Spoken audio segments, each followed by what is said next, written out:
So, when you think of the name Tata, what comes to mind? For most of us, it's a sprawling Indian empire, right? Making everything from salt to steel, a true legacy giant. But what if that whole picture is starting to get a little outdated? Today, we're going to dig into how this historic institution is going through a pretty radical change, really shifting from its storied past into a high-tech future. And that brings us to the big question, doesn't it? Is Tata just an old-fashioned conglomerate, a massive collection of different businesses, or are we actually watching the birth of something totally new, a focused, high-tech powerhouse that's really being built to shape the next few decades?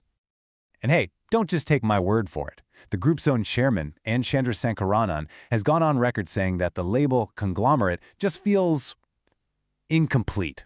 I mean, that's a huge signal, right? He's basically telling us there's a major shift in identity happening here. They're moving away from being this sprawling empire and becoming a group with a really sharp, modern mission. Okay, so to really get what it means to reimagine a giant, you first have to understand the incredible scale we're talking about. I mean, just think about it for a second. From the salt and steel that literally helped build a nation, to the software from TCS that runs huge global companies, and now to the semiconductors that are going to power everything in the future, Tata's footprint is just immense, and it's that very scale that makes this whole transformation so huge. But talk is one thing, vision is great, but where is the actual proof? Well, I think the most powerful evidence we can look at is the absolutely incredible turnaround of Tata Motors. This is where the strategy really comes to life. Just look at the difference here. It's night and day. A few years back, Tata Motors was languishing at number 6 in the market, buried under more than 62,000 crore in debt. That's over $7 billion US.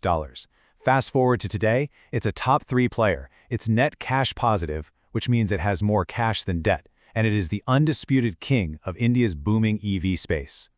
And here it is. This was the engine behind that whole comeback. They made a massive early bet on electric vehicles, and wow, did it pay off. Capturing over 55% of the EV market? That wasn't just them following a trend. They were basically creating the market in India. Now, the really important part here is that the leadership didn't just see this as a one-off win for the car division. No, they view the Tata Motors story as the blueprint. It's become this powerful example of what the entire organization is capable of when it has focus and synergy. So, the big question is, how on earth did they pull it off? Well, this success didn't just happen by accident. It was all driven by a really simple but incredibly powerful group-wide strategy. They call it fitness first, velocity next. And the logic is actually brilliantly simple. First, you get financially fit. You strengthen the balance sheets, you slash debt, you get disciplined. And only once you've built that solid foundation, that's when you hit the accelerator and go for rapid growth, or velocity. And the results? Well, they speak for themselves. This disciplined approach nearly doubled the group's revenue in just 5 years. But look at the net profit. It shot up by 3.6 times. That's just incredible. It's powerful proof that this strategy isn't just working in one division, it's delivering across the entire group.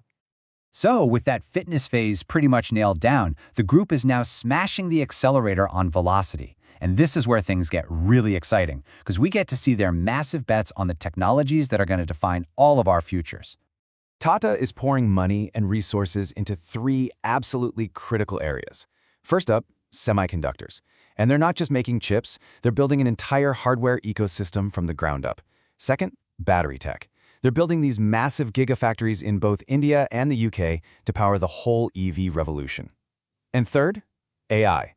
They're focused on changing how businesses operate, using models where humans and AI work together for way better results. So what's the big idea that connects all of these dots? I mean, these aren't just separate business bets. They're all different pieces of a much grander, long-term vision. It's all about building for tomorrow. The chairman has this fantastic term for it, cathedral thinking. It's that idea of committing to projects that are so ambitious, so foundational, that just like building a great cathedral, they might take generations to fully complete. This isn't about chasing next quarter's profits. This is about building a legacy for the future. And all of this leaves us with one last, pretty provocative question. When you look at its massive scale, its financial power, and these huge bets on foundational technologies, Tata isn't just transforming itself anymore. It's positioning itself to be a key architect of India's entire future. So the question is, can one company truly carry that much weight?